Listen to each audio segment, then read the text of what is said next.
like sucking, but I ain't gay. Legit bad podcast. Fuck those honkies. Welcome to Costco. I love you. He really knows how to suck a wiener.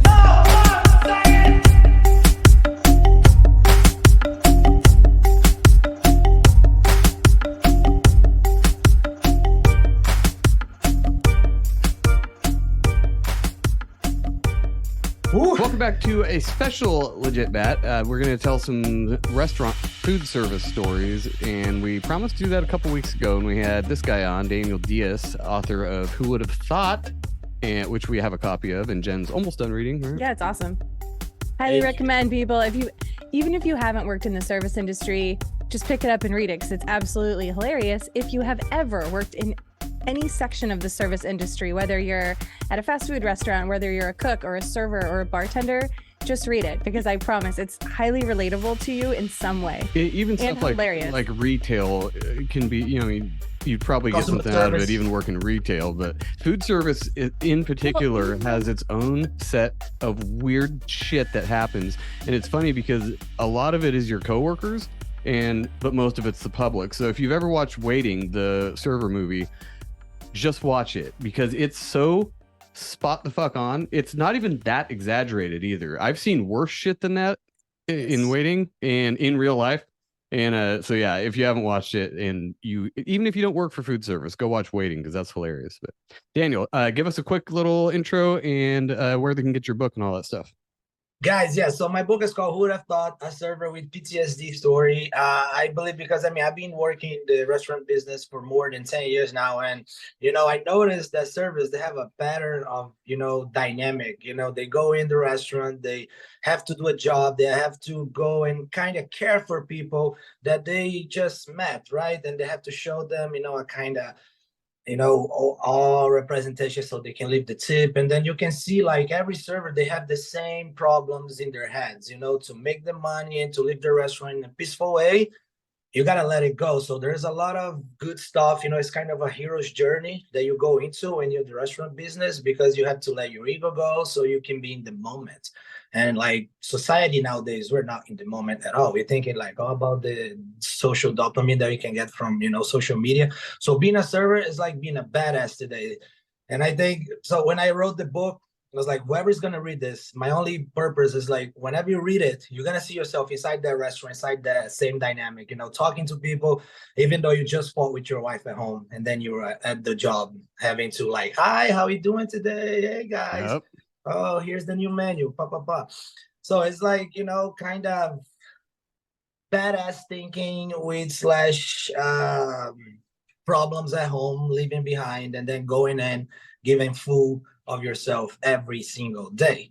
And there's nothing more badass than that, like daily circumstances. Yeah, and that was the thing I always hated about being a server in particular. I mean, restaurants in general are its own thing, but a server particularly, I know both sides of it. I know it from the cook side, the customer side, the manager side. I've seen all sides of a server, and I understand them. But a lot of them can be quite pricks and or cunts or bitches, because, and you get it, they deal with the worst people all day, especially if you work at a diner like I did. Like, it's just you're dealing with basically the people the cops are going to have to deal with later that night anyway, but you get to do it first. You said it perfect. That's so true. Yeah, you deal with the people like, oh man, it's a moment where they have $50 to spend, depending on the day and depending on the circumstance. But there's people that just came in and they apparently they have $50 and they're gonna spend $50, but they're gonna give you some peace of mind of their minds, of their reality before leaving you the rest of the day. And then like it's up to you to know how to manage that. If you're a beginner, it's harder. And so my book, I laid it out since the first time this guy walks into the restaurant. He's a newbie. He never worked in the industry before. He used to work in a pizza place, which was such a smaller restaurant. You just have to give refills and take plates away. And now he's in a restaurant that is much busier. And it's, there is a lot of demands because the managers, they go on you a lot because there's a lot of customers to be being taken care of. So you got to deal with 5 to 8 tables at once. And that's where you pop up, like, your institute. Because for me, whenever I started dealing with the circumstances with, big tables, big session, my mind was like, dude, this is crazy. But then I was like, I'm just gonna let my inner self go, let's see what happens. Because the more I try to control, I lost it, So I was like, let me do my own thing and let me talk my own way. And that was the freedom that I found in the restaurant, because I kind of find myself, So I think every service go through this. You're kind of dealing with that circumstances where you're being pat on the back to doing something. There's like condescending at the, like sometimes.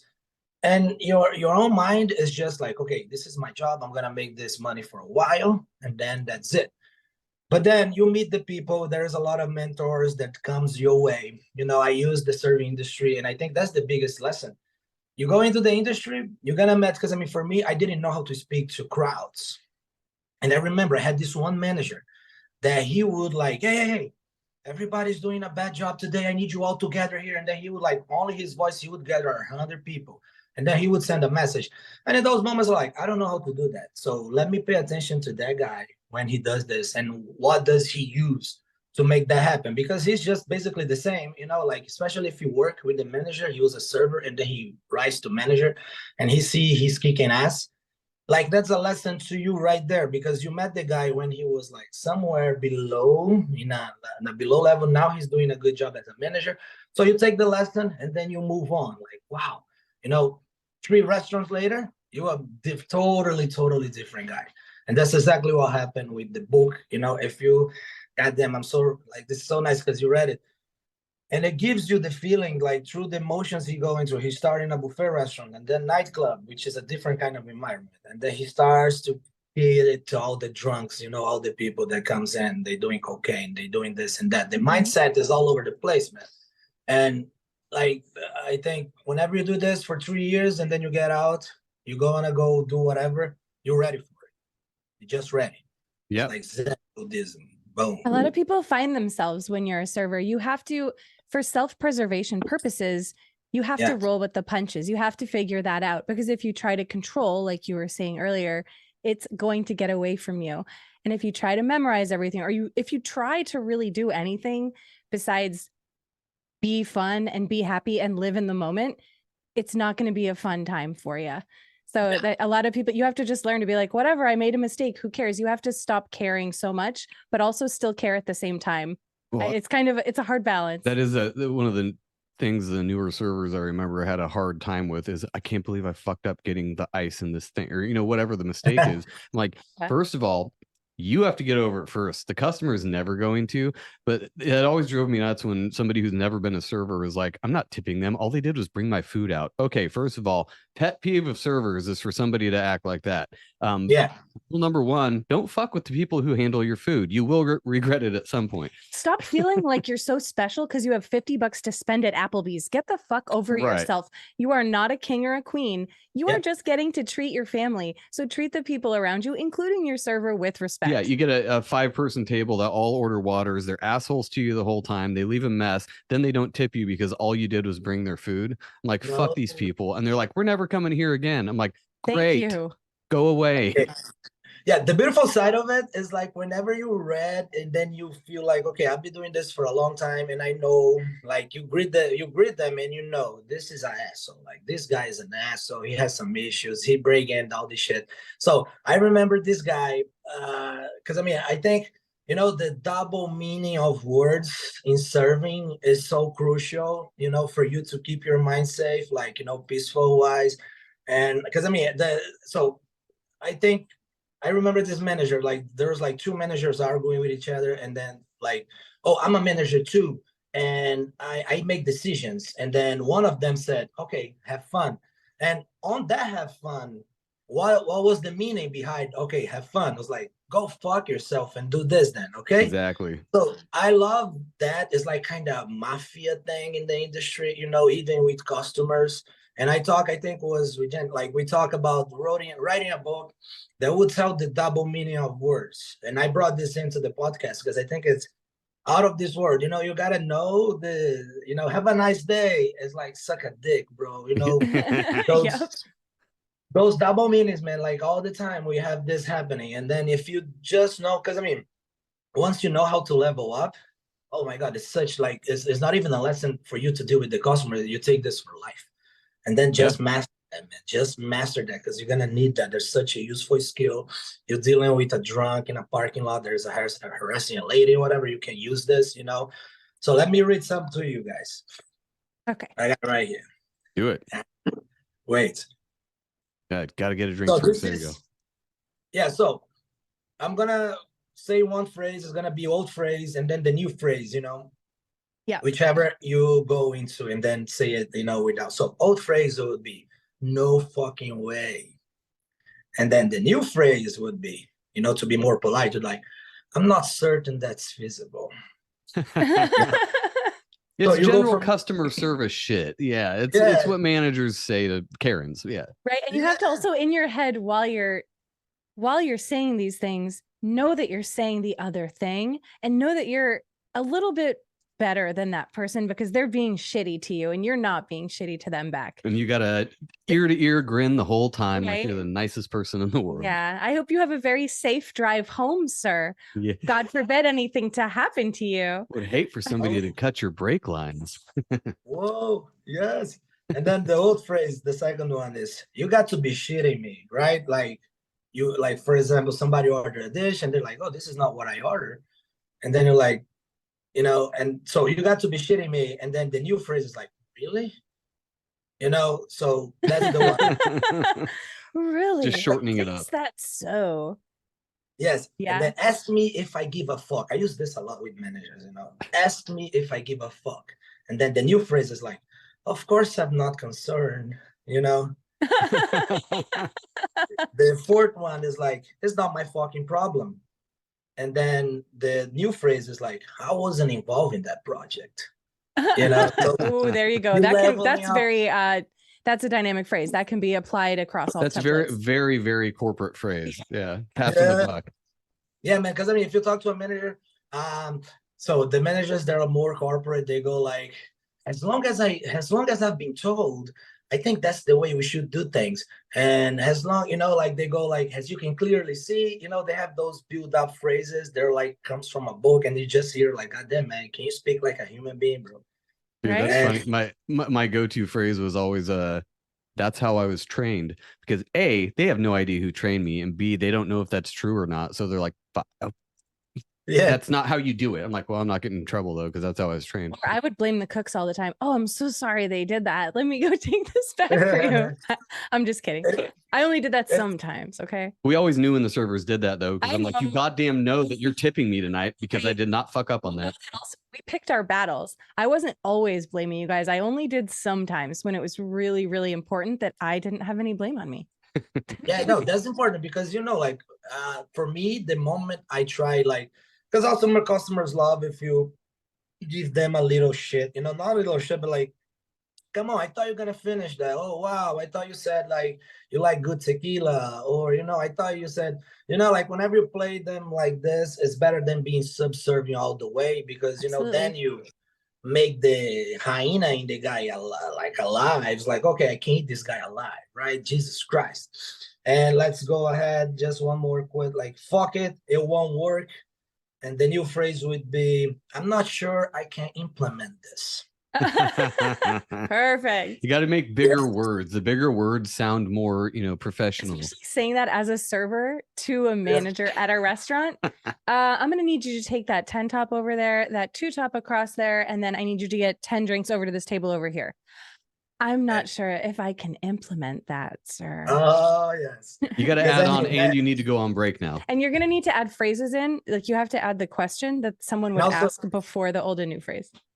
Yeah, and you behind your side work, and you just, go and do your side work after you greet the 3 tables and take care of them because we're missing the ice and you on ice tonight. We're like, oh, I thought, this is a 2-way street, bro.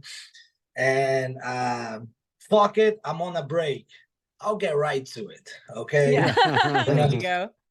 Well, one that I love, I use this with my coworkers a lot, so I always think like, bro, he got his head up his ass, that guy. But then he's like, okay, he's not familiar with the problem, So exactly. This is for customers. Like, literally, if you go to a restaurant, I think every server, whenever you kind of nestle with them, and then they say, have a nice day, is like, suck a dick, something, Right. always, you can just feel in the voice of the server, man. Even the host sometimes, the host, you go in and it's like, okay, I have a party of 10, and then you come in with 6 people and you give the host a hard time. And then she tries to find you a table for 10, but you only have 6. And then in the end, you're going home. And then she's like, okay, have a nice day. Look, that's literally, okay, eat shit and die, bro. Like, that's straight up what it means. It's like so on point, and you can feel it. Like if you pay attention to the tone of voice and the body language, sometimes it gives away. Oh yeah, in the eyes, a lot in the eyes. Yeah, yes. No, the eyes don't lie. Exactly. So eat shit, it would be like, then, so old phrase, eat shit, and then new phrase, you don't say. And then eat shit and die. Excuse me. Eat shit and die, motherfucker. Excuse me, sir. Eat shit and die, bitch. Excuse me, ma'am. What the hell they want from me? Oh man, they weren't happy with it, And then show, okay, this job sucks. Man, I love a challenge. And, that's a good one. Yeah, what is That's it? a way to flip your mentality really fast. Yeah, this is a challenge. It's an adventure instead of a complete dumpster fire. It'll be fun. Come on, man. This is bullshit, but it's fun. Whatever. And then, bro, oh man, you were like, this bitch is from hell. And then, like, literally, I say that to rude female customers sometimes. Like, I think you're a bitch from hell. And then I think, oh my, so precious. And suck a dick is have a nice day, and big fucking deal is like that doesn't appear to be a problem. Oh, I like that one a lot. That's that goes to all scales, man. Now I told you guys, right? I'm back in the industry, so I mean, fortunately and unfortunately, I was, I have, as the Godfather say, they pulled me back in. I was trying to get away. But the good part of this, I'm back as a bartender. So bartending service, like there is a difference because like bartending, they come to you.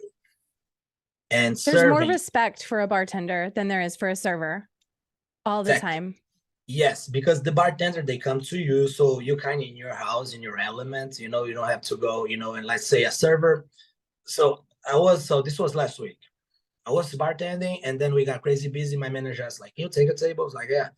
I went to the table.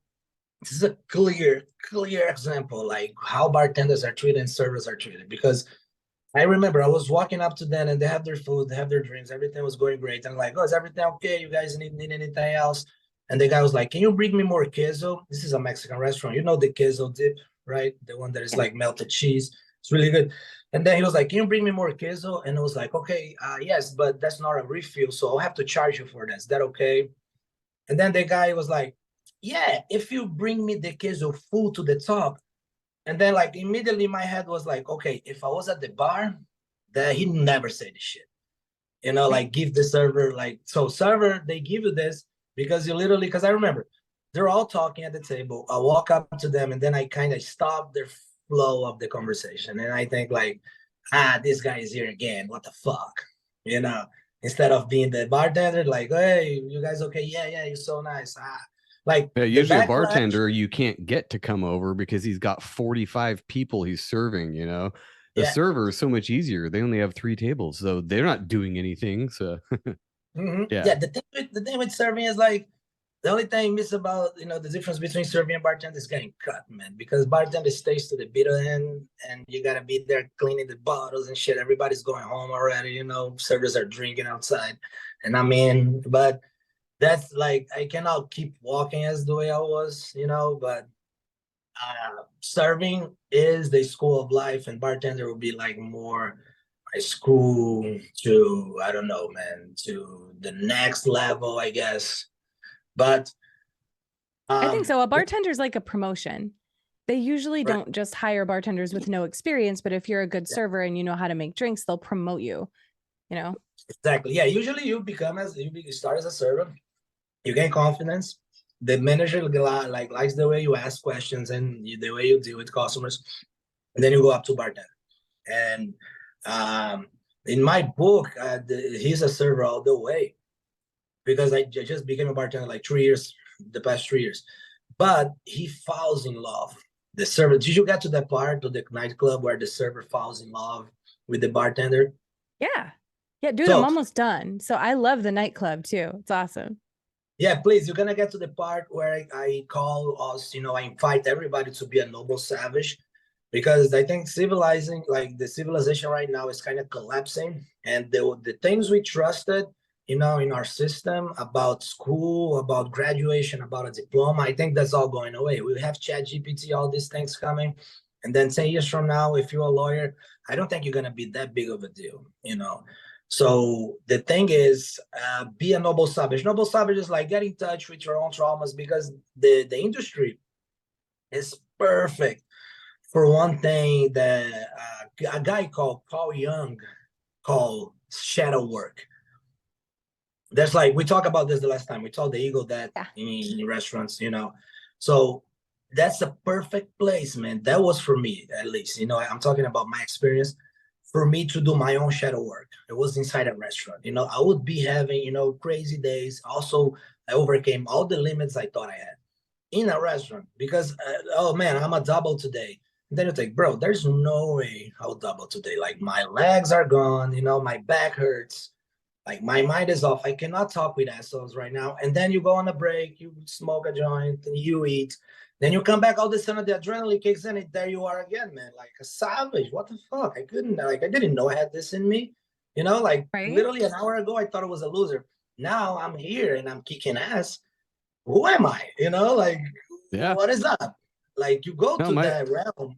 There's something to needing money too. If you need the money, you'll be a noble savage all day in that job. But if you don't need it, sometimes it's a lot easier to say, fuck it, I'm not doing a double today. So what was funny, I thought about, especially our last talk about how you specifically said smoking weed helped that industry. And I don't know very many servers that didn't smoke weed all of the time. And it's weird because some of the ones that did were the most flip outy people ever. I'm like, maybe you shouldn't. Maybe this isn't for you. Maybe you should stick to whatever else you're doing, the painkillers, or, you know, because just in case people don't know, when you name a restaurant, you go in there, 90% of people are on something. The cooks are usually drunk or on cocaine. The servers are on any number of things these days. I don't even know. Probably fentanyl. I never took a single drug when I was a server. I drank after my shift, but I was the only person I knew. Like, I was an outcast because everyone was all coked up or wasted on the job, and it seemed super fun. Later, when I bartended, I definitely drank on the job. But as a server, it was like impossible. The flip side of the one pothead that would just flip out about everything was the sober person that flipped out about everything. And I'm like, see, that one needs the weed. And sometimes they actually would, and they'd be like, oh, that was the best shift ever. I'm like, I know, I said you need this. You flip out about shit. Smoke the weed. Go serve that Christian table like you're supposed to. On Sunday. Yeah. Go give them all their water refills and take your change tip. It'll be fun. Yeah, man. I would love, because I always thought, like, bro, weed makes me true professional. Like, oh my God, I'm the perfect talker. Focused. Yeah, I'm focused. I know what I'm doing. I'm not nervous. If I don't have weed, I'm nervous, I'm overthinking, and I'm anxious. Like, what the fuck? I mean, I'm here. I remember one time, so this was perfect, like perfect example, how weed helps you instead of blowing you away. I was at a table. I was serving these 20 guys. So, you know, their agency, Morgan and Morgan and Morgan, you know, they're not famous over there, bro. This is in Florida. So they have a law firm agency called Morgan and Morgan. The guy is a huge white dude, they take care. So in Florida, they're the big guys, you know. So if you have a fucking accident with a car, that's who you call, and they take everybody's money. Whatever. But then I was serving them.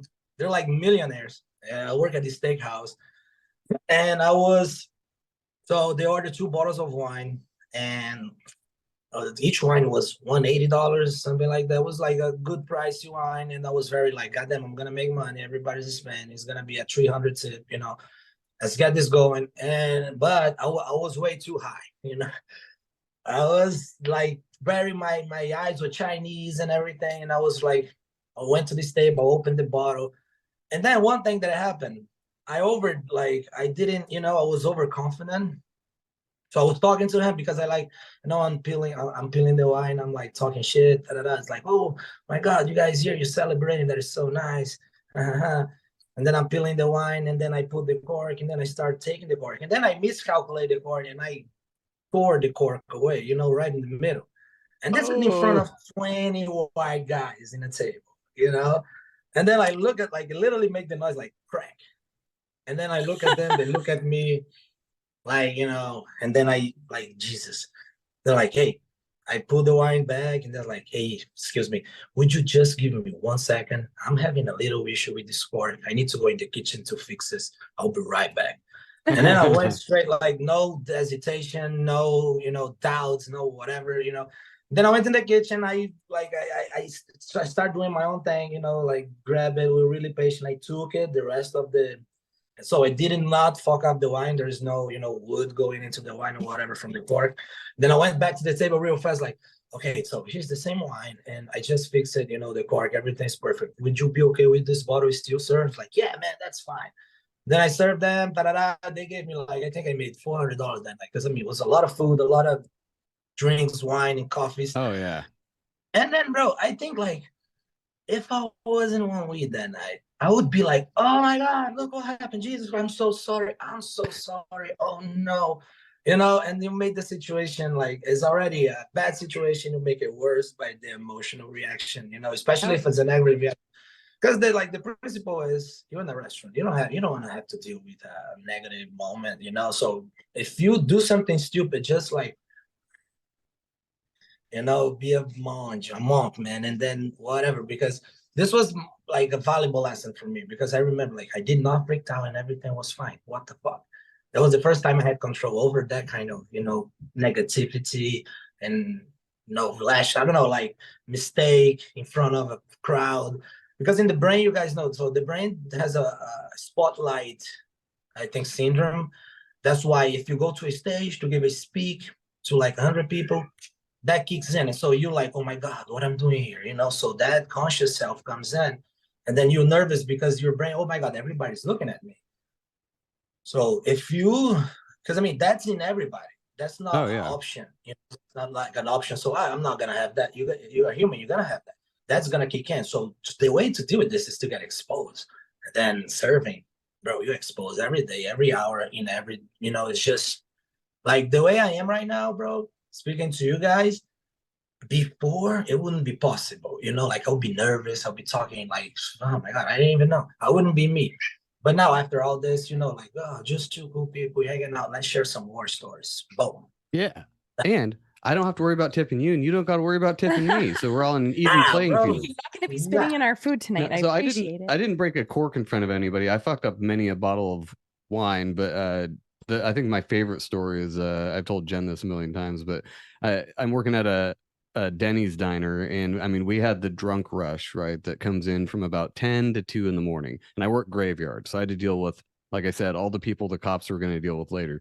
Bro, and oh my God, dude, it was pretty decent money, but it was a lot of work. And the cool thing was, the drunk crowd, for the most part, was way cooler than the Sunday morning church crowd by far. And that's not even a dig. It's just a actual fact in restaurants. But so I'm walking up to this table. Luckily, they were either high or drunk, probably both. And I walked up, hey, welcome to Denny's. And right as I walked up, farted very loudly. I didn't think it was going to be that loud. There was no music playing or anything? No, that's the thing, is that there's restaurant noise and a little bit of music and stuff, but it was that loud. And I was like, so I literally just like held my finger up, turned around and walked away, then came back up and I was like, all right, let's try this again. Welcome to Denny. And they're just rolling laughing. Wait, tell your story. I thought you were going to tell a different story about the steak. I don't know if you told that last time. I don't know if I told that one either. The best steak I ever had. That's my favorite. This is another PSA to people who go to restaurants. You can order your steak well done, but just know the chef is looking down his nose at you for doing that, especially if it's a filet mignon. Just get it medium rare, get over it. So this dude comes in and orders a T-bone, and I mean, well done is well done already, but this guy, I don't know what his deal was. The rubber. I cooked a perfectly well done, I mean, nice sear, all that stuff, T-bone, send it out, and he sends it back saying that he wants it like boot leather. I'm like, okay. I was busy. Like, I was by myself in the cook's line. I'm like, fuck this guy. So I stuck it in the microwave for like 5 minutes. I don't even know. I just hit the first button I saw. It's like, fuck this guy. It came out like 3 times smaller than it started out. And I plopped that sucker back on the plate and sent it out, and I was like, "Hi, I'm totally gonna get a complaint for this." He tells the server to come tell me that that was the best goddamn steak he's ever had. I'm like, "Well, now I know what to do with you. 5 minutes in the microwave for your T-bone. Got it." Hi. Oh, I'm sure on something. See, marijuana helps in the service industry. I never smoked. I missed out so hardcore. Maybe I'll just start being a server again and I'll just get ripped before each shift. Oh, Yeah, the thing it's is, different world. yeah, for me, so I have to be out, like I have to be in the job for a while for me to go and smoke like a big joint and go in, because then I'm okay. You know, I can do it. It's all, you know, I don't have, because if I have to tank, because I mean, like the brain, you gotta, so if you are learning still, especially for me, one thing that would fuck me up was the micros. Like if I was too high, oh my God, the micros would be the biggest challenge. Like, oh, where is everything? Like, oh my God. I remember one time, bro, I was at this Mexican restaurant, and then I smoke a lot, and then I got in. It was like 3 weeks into the job. I didn't even know everything. And that was the first lesson I remember, because I was freaking out at the micros. Like, yo, they took the guacamole out of the menu, man. Where's the guacamole? Wait, are you talking about the computers? Are you calling them micros? Is that your word for computers? So the system, I think it's like that one, POS. POS, yeah, point of sales, yeah. Okay, gotcha. Because you said that in the book, and I was like, I think he means the POS, but I couldn't tell. Maybe it's a Florida thing. So here we have micros. You know, if you go like so by now everything's going toast, and I think Sky something. That's the one I work right now. I don't remember the full name. Sorry, the best one is Toast, man. But we work at this restaurant, this Mexican nightclub. It was micro system.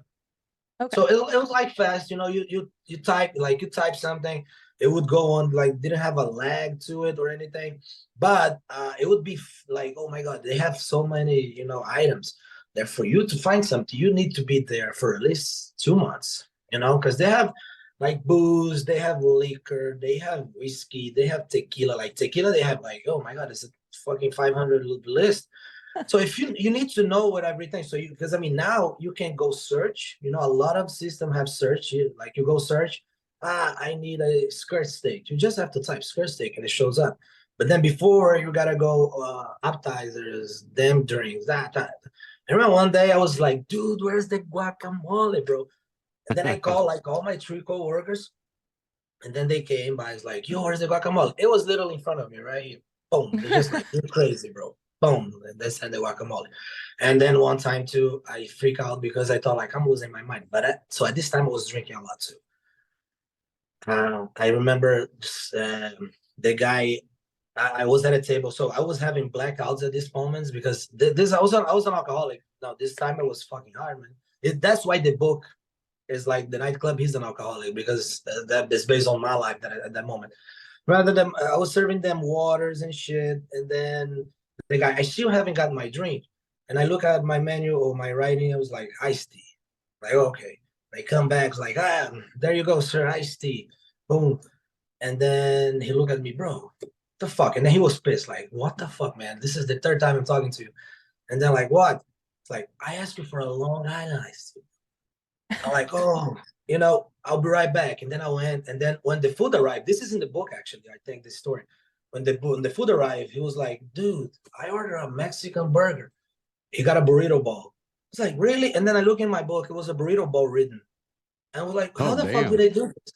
And I was losing, like, I don't know if I was in touch, was just tripping. I don't know what I was, but I was losing. Like, I was big time in trouble. And then I remember that I got fired because I was drunk one night. And that's how everything went to shit, because I lost a lady's credit card. So she came to me like, hey, yeah, you're gonna get to this part, I guess, in the book, because it's about to happen. He's gonna have a mental breakdown, and he's gonna get. I'm sorry, I'm ruining it. Oh my God. No, you're fine. I'm still gonna read it. Go ahead, go for it. Yeah. So it's based on my own story, because this was the worst moment of my life at the moment. And then because I had in tank, I was a rock star, kind of. You know, we have at this bar, I would sing on the karaoke every night. I would open the karaoke. We'd have a lot of people, like 400 people every night, drinking a lot and making a lot of money. And everybody using drugs, etc. This lady came up and said, I need my check. I was like, yeah, you need to give me your card. It's like, I already gave it to you. I was like, no, I didn't got it. And she was like, yes, I did. Da da da. And then we start arguing, and my manager saw, and they say I was sweaty as shit. I was sweaty, like I was over sweating. Like, no, because I don't remember this. So imagine I was at the club at the night, and then all of a sudden, it's like somebody yank a cord from a TV. You know, I went black. Boom, and I'm in the manager's office. All four managers looking at me. Where's the latest credit card? And I remember I wake up, I was crying a lot. Like I had tears all over me. Like, Jesus Christ, what happened? Like, Daniel, where's the latest credit card? And I just cried. Like I was, I was so bad. And I didn't know what to say because I didn't remember. Like that's when I knew, like, goddamn, alcohol fucks you so bad, because that night I tried to pull back the memory, and it's not possible, man. It's not there. It's not deleted. there. Like, so what happened was a server found the card. So she gave me the card, everything normal, and then I grabbed the card, I pay, and I put in the book, and I put the book on top of the table, like where the micros is, and then I left it there. You know, I never came back. I never. Oh. So simple mistake. The things and then like they fired me that night. And then I was like, fuck, I lost my job, now, I don't know what to do and everything else. So I was, Jesus. Because, I mean, it was a big hit on my ego, like, oh, I had the coolest job. I don't need to go to the party. My job is the party. I have that kind of bullshit. But, I mean, I was thinking, like, this is just an example how that life was taken over. Because you're getting every morning, like, you're getting home, like, at 4 in the morning, 5 in the morning. Boom. Just crazy. Gotta get up. Oh, yeah. I remember driving home from work when the sun was coming up, and then knowing that I had to get up in a few hours when I was a bartender. And they also encourage you to drink, though. You mentioned this in the book. They would kind of tell you or encourage you to take shots. So it's not like they sort of frown upon it if you get drunk, but they also want you to drink copious amounts of alcohol throughout the night to have fun with all of the guests. So it's a really tall order to ask you to drink a bunch and not get drunk. Hey, take these 10 shots. Don't get drunk, though, or you're fucking fired. That's ridiculous. Yeah, the thing was, like, the night they fired me, one thing that a friend of mine, because you got to imagine, like, the good thing is, you meet good people. So I had this friend, when I started at this job, he was a busser. It was like, dude, you're pretty, like, you got to, you can go and make money as a server. Go ask them, keep in bother the manager, like, hey, give me a chance. I want to be a server. Give me a chance. I'll teach you how to serve. And then this dude got the chance. I taught him, so you got the drinks now. You read the table. You wait for the drinks. You put the food order, ta-da-da. I taught him everything. He started making money. And then at that night, I got fired because they fired me in this way. Like, they look at me and said, so you don't work at, the restaurant anymore. But you still owe us $480 because I was drunk, so I didn't charge everybody. Oh shit! Oh no! Yeah, so I had like 10 checks open, whatever, So I had to pay the liquor that I owed the nightclub at the moment to go home. And then like, goddamn, I don't have 400. I don't have this money.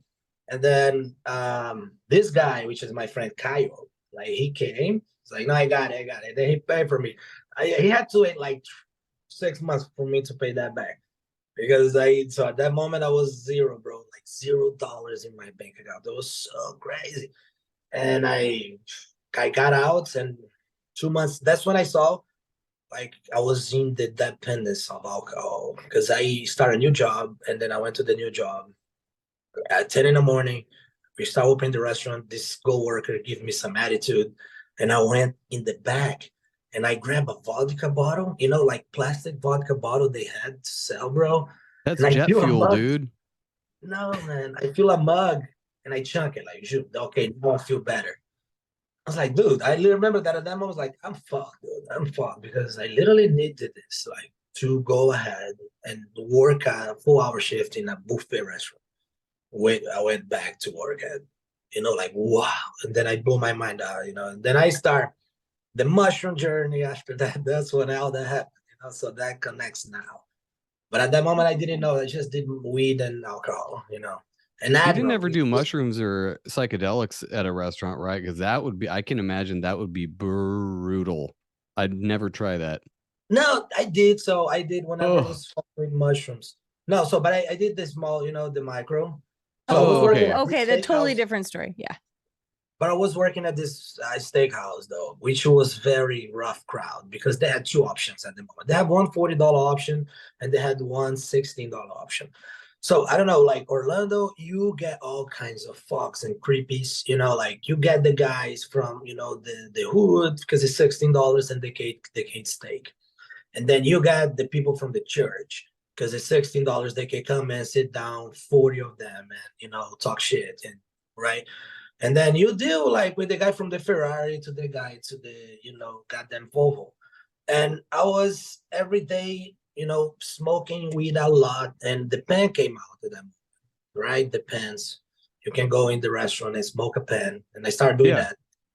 And it started fucking with mushroom then and LSD. And for me, I was doing 2 grams of mushrooms and going to the restaurant.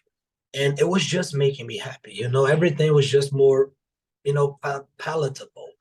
I could take their shit and then like understand through, I don't know, cycles and cycles of DNA through their history. Oh, they come from a shitty mother, from a shitty grandmother, from a shitty grandpa. What the fuck? Like this family runs like this from centuries, bro. You're not gonna change them. So there is a fucking door that opens. And then the fact that I could like, because I mean, I knew a lot of Terence McKenna at the time. Terence McKenna, he teaches you how to deal with mushrooms and LSD and how your mind is going to interpret everything. But I was having this experience and I was thinking like, why, like, you know, when you have mushrooms and the first question you make yourself like, why is this illegal? You know, like, what the fuck? Why is this illegal? You know, like, why? Like, I'm feel great, bro. I'm not hurting anybody. I don't know. Of course, you have to be careful because it's not for everybody. But like, right, just the thinking that this is. But alcohol isn't either, and that's legal. So yes, dude. Like alcohol is the only drug that if you don't do it, people ask you why. You know, isn't that crazy? Yeah. Like, oh, you don't drink. What? You don't what? What happened? Like, you know, and that like if you don't smoke weed, it's cool. Like, you know, there is nothing going. But alcohol is so ingrained in the mentality that it's the only drug that you gotta ask why you don't drink it, why you don't do it, why, what happened, man? Like, oh, makes me feel dizzy. It's like, oh, you gotta drink more. Then. Like there's like this argument. And also, when I tell people that I don't drink today, I'll go for a beer, you know. But I drink too. I start giving headaches to me. So whenever I tell people, oh no, I don't like to drink, it's like it's because you don't drink the right way, or you know, they have good points of views and good words for it. I don't like. Yeah, it's because they want you to have fun with them. They want you to be on their level. But when you're on mushrooms and when you're around drunk people, that is a whole different world. Drunk people are the fucking worst when you're on mushrooms. It's like trying to communicate with ants. Like, oh, I'm sorry. And it doesn't mean that you're better when you're on mushrooms. It's just so different. It's an impossible thing to have a conversation. Yeah, kind of. When you're on mushrooms, you just like have the bigger picture in your head, and it's not like, oh my God, you know, this is just a conversation, right? Like, it's not like me telling them something, or, you know, they don't respect my opinion, or it's not about you, you know, like, it's not about you, you know, it's just a moment in there that you're gonna, so you have lightness. So every moment, if you meet every moment with lightness, that's how it should be. Because society now, you have these people coming in with their own traumas. You can feel, man, the vibe, like you talking to them, it just comes at you. The whole fucking vibe from the past, from whatever they bringing in, the fight with the boyfriend, whatever. It just comes at you. They're like, they're not free in the moment. They're holding back something. They holding back. They didn't let it go, and it's hurting them. And then if you're not careful, it's gonna, you know, get in yourself. You know, get into your own skin. Yeah. Yeah. Alcohol does that all the time to people. That's why they lose themselves. I've never seen someone on mushroom that's like, oh, I don't know what's going. I mean, okay, I've seen some people tripping balls. That happened to Ben once. But if you're just sitting there chilling, microdosing, usually you can see the bigger picture and realize that you don't matter so much. You still matter, but it's not all about you. That spotlight syndrome that you said the brain does, that completely goes away. You realize that that spotlight isn't even really there and it never mattered in the first place. And it's definitely not on you. How much was the highest dose of mushrooms you guys did? I don't know. In my life, like I want to say like 2.5, 3 grams, but we're also hobbits, so we're very small people. So that's kind of a lot to us. Oh my God. Because I I don't know. mean, She's probably eaten more than that. I have. I don't know though. We weren't measuring. I just ate it out of a plastic Ziploc bag with my friend on the beach. One of my girlfriends, we were in Indiana. We went to the beach and we're just hanging out. And I saw the craziest patterns in the rocks on the beach that I've never seen before. It looked like spirals. And I asked her if that was real. And she had much more experience than I did. And she said, I don't know, probably not. And there could be so many meanings to that. I just had no idea. The sky looked crazy. I felt amazing though. And I didn't give two shits about myself. And we said, the two of us said, we said the same thing, or we finished each other's sentences. Like we were just hanging out, talking as friends, sitting on the beach, and we just kept finishing each other's sentences or saying the same thing. And we were just right on that same level. And it was amazing. But I haven't had that happen recently. No, I thought like the first time I thought I had mushrooms, it literally like now I can see colors. Now I get it, man. Oh, this is green, bro. You know, like even a plate on the highway that tells you exit 74. I'll be driving. Beautiful. Yeah, man. They go, holy shit, look at this. Who painted that? You know, you have this quite like it's just you admiring stuff. That's, I mean, it's not good if you are on it all the time, you know, because it doesn't get it like you're not gonna get shit done, you know, sometimes if you do it too much. Because you're just gonna be contemplating stuff, you know, that's the purpose. Like psychedelics, they're gonna make you contemplate, you know, whatever you are, you're gonna be like looking at a chair, and then you're gonna see the details of the chair, and your mind kind of gets the details that of the happening. Like you get to connect instead of the what, you connect the, you know, oh, how was this done? Oh, okay, somebody came with their hands and like kind of put this together, right? Oh my God, look at this. Yeah, like it's clear to you, man. The message is open, you know. You're not thinking with the mind of the monkey, right? You're just admiring now. You're not worried about yourself. You're just in the moment, and then you can see through the cracks. Bah, bah, bah. You see like, oh my God, somebody did the perfect thing here. Look at this, and you admire, right?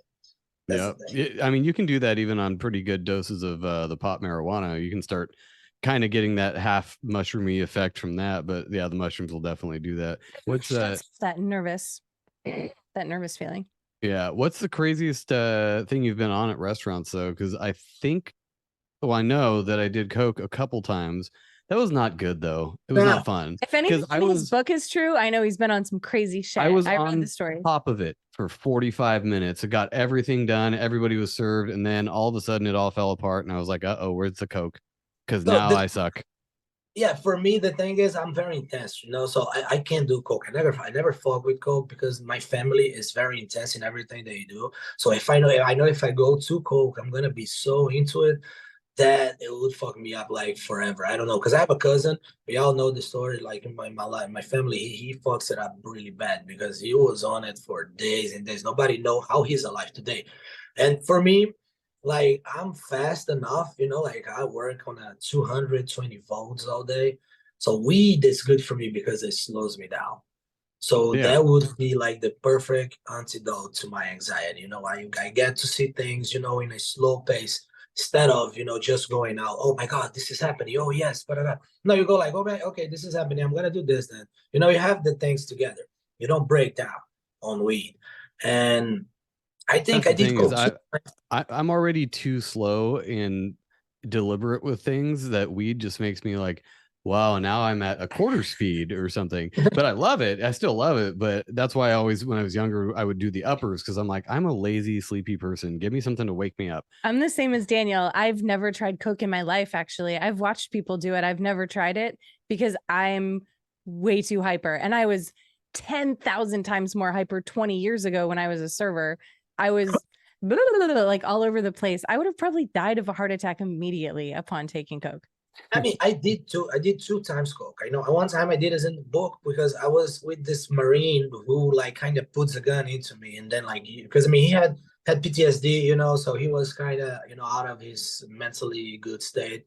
So we went to his house. He put like 4 lines of cocaine on the table, and then he kind of like, hey, I'm doing this, you're gonna do it, you know. So you're in my house, so you gotta respect my house. He had like this bullshit, which is okay, but not with cocaine, you know. Like, you're coming to my house, I'm snorting cocaine, you're gonna snort cocaine, bro. You know. So Yeah, no, that's not cool. yeah. So that night I did, but I remember feeling like, why, you know, I don't know what is this doing in my system. And another time I did with the friends that we were like playing guitars and hanging out. And then I was like, let me see what this is.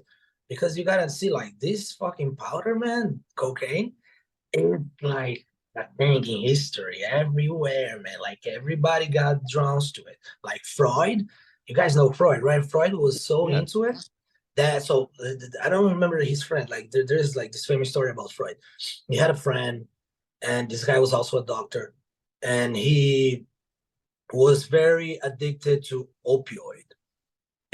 But he was so into it that he was barely sleeping. Everything in his life was going downwards. And Freud's like, no, man, leave the opioid and get into cocaine. Cocaine is much better. And then the guy started doing cocaine, and he ends up dying from overdose of cocaine. And then the journal like went talking bad shit about cocaine. It's like, oh, cocaine is like, it's a very hard drug. You shouldn't do it. Doctor, somebody just died from it. And then Freud wrote an article defending the drug and saying that his friend fucked it up. He didn't know how to use it. So you got to think about like this drug, there's something to it, but like if it gets to you, you're going to need it more than anything else in your life, more than your wife's. See, I never even understood that. I mean, I got that. It was kind of fun in certain circumstances, but I can't imagine the person that wakes up and does a bump of coke in the morning just to get by. Like, it's too expensive for me. That's why I never got hooked on it. I was always either somebody else's or I put in $10 on it because I'm like, I'm not paying for that. That's way too expensive. Yeah, the thing they say makes you feel like Superman, right? You're gonna go, you're not gonna have any doubts. Because I mean, I don't know, for me, like if I like, let's say you're a Hollywood star or whatever, you gotta go into meetings, and then you are a rapper or whatever, and then you're meeting another rapper who is a millionaire, and this guy is acting all cool and confident, and it's make you feel insecure. And then if you do 2 bumps of cocaine before going to the room with him, you're gonna feel like, okay, I know this guy now. Hey, I'm gonna talk as loud as him. I'm gonna talk as fast as him. Because cocaine, so for them, I think they're living in this environment, and it kind of, goes to them like, oh my God, I'm going to snort cocaine before meeting 50 Cent because, I'm going to be so shocked. And then I got to be cool. I got to look cool, right? I think in this environment, it gets more into your life. But like yeah, maybe so. Yeah, because like there's a thing, bro, if you're snorting cocaine in a nightclub, you're probably snorting shit. You know that, right? Like, it's so bad. Like cocaine nowadays is like one of the worst things because nobody know what's in it. Like there's creatine, there's like you're probably snorting some pills and you think it's cocaine. Oh, that for sure is happening. Yeah, bro. Here we have Miami, man, and like whenever I know people come from Miami to Orlando and I'm dealing with them and they're talking very fast, and I'm like, what? You guys got the good shit. They always on it, man. Like it's a phase, I think. I don't know, like. Because a lot of people do it. You guys know. Oh, yeah. And it was fine. Like, I just thought it was funny because it's a fun time. But then at the end of the sack, you end up just getting blazed anyway and smoking weed so you can come down off the coke. And then you're baked off weed and you're like, you know what? We could have just done this.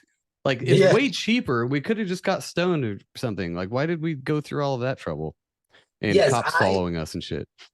Yeah, man. Like you see the red light and you think, oh, they're making the red lights for them to catch up. Oh no. Yeah, so I did Adderall, a lot. I wrote my book actually on Adderall. And I talk about a little bit on Adderall in the book because it was for me at the time was, so if you get weed and you get coffee and then you blend the two together, it makes like, some Jedi combination. It's a speedball. Yeah, like you're awake and you're in the moment. Yeah, you're also not anxious, So if you know how to dodge that, at some point that was Adderall to me. Because I mean, as a server, if you're gonna work in a nightclub, like nightclub are crazy, so you gotta be paying attention to a lot of shit, and it's dark. You're not seeing everything, and you gotta run. You run drinks, you run over people, you do everything, and you talk loud. You hear the guys spitting on your ear. There's a lot going on. So you gotta get your shit together, and then Adderall gets it more than anything. And I did a lot of Adderall, and I knew a lot of, because I mean, when you work in nightclubs, you want to make the money, but you see people making crazy money. Like you make $500, and somebody else is making 1,000. and you go like, oh my God, how they do that? It's cocaine, like a lot, a lot. Like I remember I working with this guy. His name in the book is Rick. You know, he's an asshole.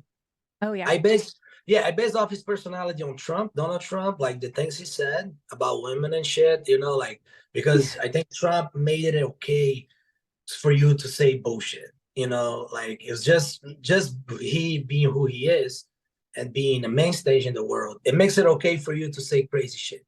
Like everybody now say crazy shit, like I grabbed them by the pussy, whatever, you know. So I had this guy, and then like you know when you meet somebody and you be like, God damn man, I'm gonna have a lot of patience to deal with this dude. Like I shake his hand, and then he has a pineapple tattoo in his arm, Oh right? yeah. That's in the And then book. yeah, right. So and then I was like, this is the craziest, like, because I think people have some tattoos for bullshit, just to tell shit. Because you ask them, oh, why you have a third eye on your chin?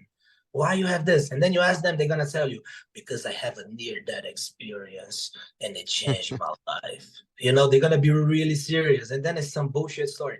So this guy, he had a pineapple tattoo on his forearm. I'm like, hey, dude, why you have a pineapple tattoo on your forearm? And then he's like, you know, do you know that pineapple symbolizes friendship? And I'm That like, sounds Yeah, what? like a you said it cokehead. sounded like a scripted response, like he's done it over and over and over again and perfected it so that he can spit it out Yeah, to the ladies or just dude. to his table or That sounds whoever. like a cokehead for sure. Yeah, so dude, this was like his main goddamn thing. Like he would use to this to greet tables, to hook up with girls, to whatever, man. Because he would say this in a daily basis at least 50 times. I don't even know how much. Like at one point, I was getting so over. It's like, God damn it, can you stop this bullshit? Because it's disgusting. And I told him, you have a tattoo that brings you a loser, bro. Like this is out of this world. But then he'll make crazy money. That dude, obviously, he was on some next level bullshit because he was kind of bulk, like physically, and he would take his Yeah. shirt off, do all kind of crazy shit. I picture him And as like a bald like bodybuilder, like a John Cena character, like bodybuilder guy, tan, and just like real cheesy, like a Chad. Just like, hey yeah, ladies, what you doing tonight? Like the kind that the bimbos would be like, oh my God, it's so hot. Like that kind of guy. Yeah, it's called exactly. a Giga Chad. Oh man, yeah. So he was all over, and then like I got to see like the reactions of girls to him because you think some girls, I know there's girls and girls, and then the Kardashian generation, fuck it, it's just insane. Like these bitches, man, they fuck like. Because I mean, in my next book, I want to address this so bad, because I have seen it out there, man. It's in society now. We have Kardashians copycats. So you have the girls that watch the show and they want to be like Kyle Jenner or Kendall Jenner or whatever. And they want to be like, it's such a stereotype. Like they do the lip injection, they're going to do maybe a BBL, and they're going to change themselves to look cool, right? To be like a Kardashian. And I don't know, but like I seen them with Rick, the character in the book. Like I use him to no end to address these people. Like the way he goes to them and appeal to their ego physically, it makes like because some good people think like, how does this guy get laid so much? Like there'll be some people asking this question, like, how the fuck, like, why? Because he's an asshole, and he has women, he makes money, and he has all. So I would be getting high on weed every night and thinking about how does this happen, and like why. And then you gotta understand, like at one point in time, this guy got a good hold of a sweet bullshit talk, and he learned this one thing, and that's how he took it for life from now on. Because like every nightclub he works at that allows him to do this, like he's gonna keep like the same cycle. Because I know that like, until to this day, I think he's on the same bullshit. Same. Wow. Huh. Uh-huh. But that type of person though, and I'm not saying this is good behavior, but if someone approaches you with an air of confidence and they have in their own heart that they're maybe better or that they're on another level. It's not a better or worse thing. It doesn't mean they are better. But if they have that mentality and they're already kind of looking down at the world below them, they can manipulate people a lot more easily. And it does behoove people to do that, but not in a judgmental way. So I think we should all look at the world that way, but not for manipulation purposes. But those people, when they already have that, it's like some people are rich and they choose to spend money on going vacation, giving money to their relatives. And some people are rich and they choose to be, I don't know, business owners who are assholes. Like, you can do different things with your powers. So I think some people are born with that confidence already and they can just use it however they want. Well, and then there's the people that are filthy rich that you would never know. Same thing when I worked at Denny's, we had a couple that came in that looked like your average, ordinary, like trailer park grandma and grandpa. Like, that's how they looked. False teeth, the whole thing. They just ordered bacon and coffee. Like, that was it. And they always tipped a 5 every time, and they were super nice. Found out later that they had won the lottery several years ago, and they get annuity payments every single year, and they have a huge house out in the country right outside of town, and they take all these crazy trips, and it was the craziest shit. You would never believe these people were loaded as fuck. I don't even know how much their lottery was, but they didn't have to work ever again. It sounds like, so the type of people who take the annuity payments though every year or month are like very responsible, boring people. No offense to anyone who does that. That's exactly what they were. I'm just saying, if I won the lottery, I'd be like, lump sum, baby. Cut it in half. I don't even care. I still got 5 million. I'm gonna spend it. Let's go on vacation. Where can you get the cocaine? But the people who are like, I just won the lottery. Okay, well, how much will I get monthly in those annuity payments? Like, that's a very responsible. That's the thing. I think they won it when they were already older and more experienced. So it was the best time for them to win it because they weren't retarded fucking 19-year-olds that were like, "Oh, party Vegas, baby!" If I win the lottery, I'm not going to take annuity payments and keep working, or go to Denny's. Oh, they didn't have to work at all. Bro, so crazy work at Denny's, man, because we had this restaurant that I work at that I was crazy at, that was, an alcoholic and everything. I got fired. So we had a Denny's wall to wall, like literally all the drunks would get out of this place to go to Denny's. Like, that's the first thing you do. Like, the first thing you do. There. I was there. Yes. So I remember one time. So I went to Denny's and we were like, I remember there was like, I made $800. I was like so happy. And I went to Denny's and this server, I think he was the only one. And this was like 3 something in the morning. And then he was so like pissed, man. Like, oh my God, like, okay, what else? Like, oh shit. And then I'm like, everybody, I was, like, he was like, okay, man, it's cool, don't worry, we understand. But he was like, oh my God, this sucks. Like, I thought about how I would act in that situation. I'll probably would be worse. Like, Jesus Christ, look at everybody being loud as shit. I just want to pay my rent and go home. And oh my God, I have to see these people. Fuck this, man. It was like, oh shit, I don't know. Because whenever I thought about, like, I hate working at a place that, people come as regulars. I just want to see one time and get out. Yeah. Because I work in places that have regulars, bro. It's so bad because, like, it's not bad, but for me, I didn't enjoy because the manager will come to me and say like, hey, yo, you see that table that I just set for you? So they come here for 20 years. You better take fucking care of them. So much pressure. You have all this pressure on you from the manager. 3 pennies every time. Take care of them. What you have to do though is build a relationship with the regulars because the regulars hate new servers. They're like, oh, who are you? I've never seen you here before. Yeah, the first thing they say to you, they say that shit. They go like, you new here. And I love, so whoever I went to these places, I remember I saw, the game is on for every server. We all know, like, the game is on every time because I remember my mind would be constantly thinking about restaurant. And if I went to a Starbucks, I would be thinking like, okay, oh my God, this is happening. Like, that guy is stressed. This guy is overworked. He doesn't know how to do shit. Look at that guy. He's so slow. Like, my mind would be like taking information, like about the workers in there as if I was with them. And I remember that I heard this guy one time, the Starbucks, this old customer giving him shit like, yeah, oh my God, I ordered like the fucking almond milk bullshit. And then you gave me regular soup, I don't know, milk. And then the guy, and I seen this guy there for like, I don't know, 2 months now. He's working there, this barista. And then the old man is giving him shit. And then, you just started here, right? And then he goes like, yeah, I started yesterday. And then I was like, God damn, that was so good. Like, oh my God, I immediately took that. I took that, and every time like I would see somebody giving me shit, like, you just started here, right? It's like, yeah, I started yesterday, you know. It was so good. One time I said this, my manager said, like, dude, you're professional mafioso. You know mafioso, right?